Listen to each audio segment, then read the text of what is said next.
Ahmedabad air India విమానం ప్రమాదంపై DGCA కీలక నిర్ణయం తీసుకుంది. ఎయిర్ ఇండియాలో పనిచేస్తున్న 3 సీనియర్ అధికారులను తొలగించాలని ఆదేశించింది. ఈ 3 అధికారులు సిబ్బంది షెడ్యూల్ రోస్టర్ విధులు నిర్వహిస్తున్నట్లుగా సమాచారం. నిబంధనలు సరిగా పాటించకపోవడం వల్లే వారిపై చర్యలకు డీజీసీఏ ఉపక్రమించినట్లుగా తెలుస్తోంది. లైసెన్సింగ్, సర్వీసింగ్ లోపాలు ఉన్నప్పటికీ కూడా ఎయిర్ ఇండియా విమాన సిబ్బందిని షెడ్యూల్ చేయడంపై ఆగ్రహం వ్యక్తం చేసింది. ఎయిర్లైన్స్ వెల్లడించిన విషయాల ఆధారంగా అలసత్వంగా వ్యవహరించిన అధికారులపై వేటు వేయాలని సిఫార్సు చేసింది. ఇక నిబంధనలను పాటించకుండానే షెడ్యూల్ చేశారని, అంతేకాకుండా వారు ఈ తప్పిదాలపై జవాబుదారీతనంతో వ్యవహరించలేదని డీజీసీఏ ఆరోపించింది. ఎలాంటి జాప్యం చేయకుండా సంబంధిత అధికారులపై చర్యలు తీసుకోవాలని పేర్కొంది. వెంటనే వారిపై అంతర్గత క్రమశిక్షణ చర్యలు ప్రారంభించాలని ఆదేశించింది.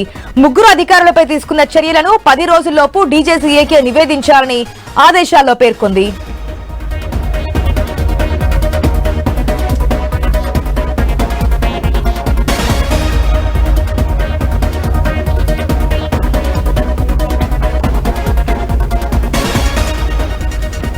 అంతేకాకుండా వీరి స్థానంలో కొత్త అధికారులను నియమించాలని డీజీసీఏ స్పష్టం చేసింది. తదుపరి ఆదేశాలు వచ్చేంత వరకు కొత్త వారిని కొనసాగించాలని తెలిపింది. బెంగళూరు నుంచి లండన్ కు బయలుదేరిన 2 విమానాల సమయ పరిమితి 10 గంటలు ఆలస్యమైంది. దీనిపై డీజీసీఏ ఎయిర్లైన్స్ ఎయిర్ ఇండియాకు షోకాజ్ నోటీసులు జారీ చేసింది. వీటికి సమాధానం చెప్పాలని 7 రోజులు గడువు విధించింది.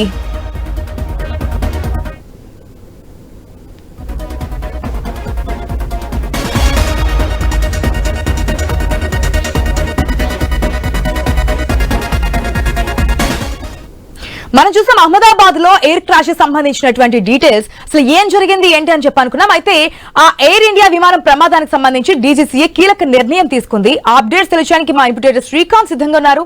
Good afternoon Srikanth. మనం చూసాం డీజీసీఏ 3 అధికారుల మీద యాక్షన్ తీసుకున్నట్టుగా తెలుస్తుంది. వారి స్థానంలో కొత్త వారిని కూడా నియమించాలని చెప్పి ఆదేశించినట్టుగా తెలుస్తోంది. డీటెయిల్స్ ఏంటి? ASHA, good afternoon. అంటే డీజీసీఏ నిర్ణయం తీసుకోవడం, అధికారులు మార్చడం ఇక్కడ మ్యాటర్ కాదు.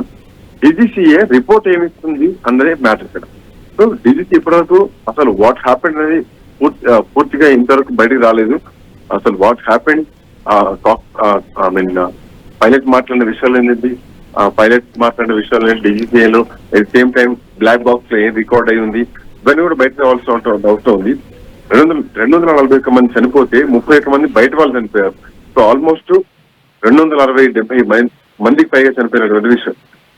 సో ఇట్లాంటి నేపథ్యంలో ఈ ఘోర ప్రమాదం యావత్ ప్రపంచాన్ని మొత్తం కూడా కుదిపేసింది.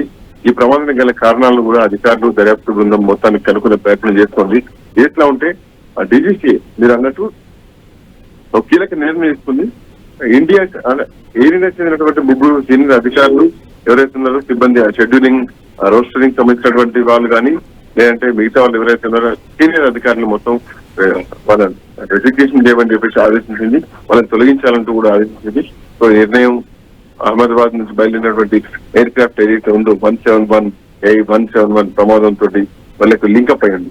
ఇట్లా నేపథ్యంలో డీజీసీ కీలక నిర్ణయం తీసుకుని ఆ అధికారులు మాత్రం అక్కడి నుంచి వాళ్ళని తప్పించేసింది. ఆ స్థానంలో కొత్త అధికారులు పెట్టింది. బట్ ఆ బ్లాక్ బాక్స్ ఏముంది అన్నది మాత్రం బయటకు రావాలి. దానికోసం యావత్ దేశం వెయిట్ చేస్తుంది. కానీ అది ఎప్పటి వల్ల మనకి వచ్చే అవకాశం ఉందనుకోవచ్చు. అంటే కొన్ని ఇండికేషన్స్ కనిపిస్తున్నాయి కదా శ్రీకాంత్.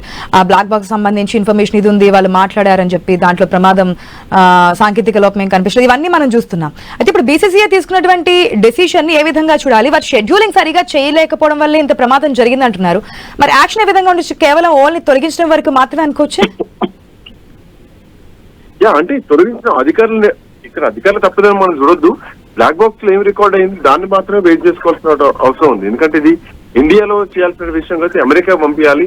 సో యుఎస్ లో ల్యాబ్ ఉంది. ఆ ల్యాబ్ కి బ్లాక్ బాక్స్ పోతే అక్కడ రికార్డ్ ఏమైంది, సో అది మనకు ప్రివెన్షన్ ఇన్ఫర్మేషన్ రావాల్సినటువంటి అవసరం ఉంది. సో మేడే క్వశ్చన్ మాత్రమే ప్రస్తుతానికి మనం బయటకు వస్తుంది. ఏటీసీ కంట్రోల్ ఏదైతే పైలట్ కమ్యూనికేషన్ ఉందో అది మాత్రం బయటకు వచ్చింది. ఇప్పటి వరకు బ్లాక్ బాక్స్ లో ఏముంది అనేది మాత్రం పూర్తి విషయం బయటకు ఇంకా రాలేదు. సో అది బయటకు వస్తే పూర్తి రోజులు మాత్రం మనకు బయటకు వచ్చే అవకాశం అయితే ఉంది. Srikanth, thanks for the update. మొత్తానికి ఏదైతే 3 ఉన్నతాధికారులని అక్కడి నుంచి తొలగించారో వారిపై అంతర్గత క్రమశిక్షణ చర్యలు తీసుకున్నారో, ఒకవేళ తీసుకుంటే 10 రోజుల్లోగా డీజీసీఏకి నివేదించాలనేది చెప్పారు. సో ఏం నివేదిస్తారనేది కూడా వెయిట్ చేసి చూద్దాం.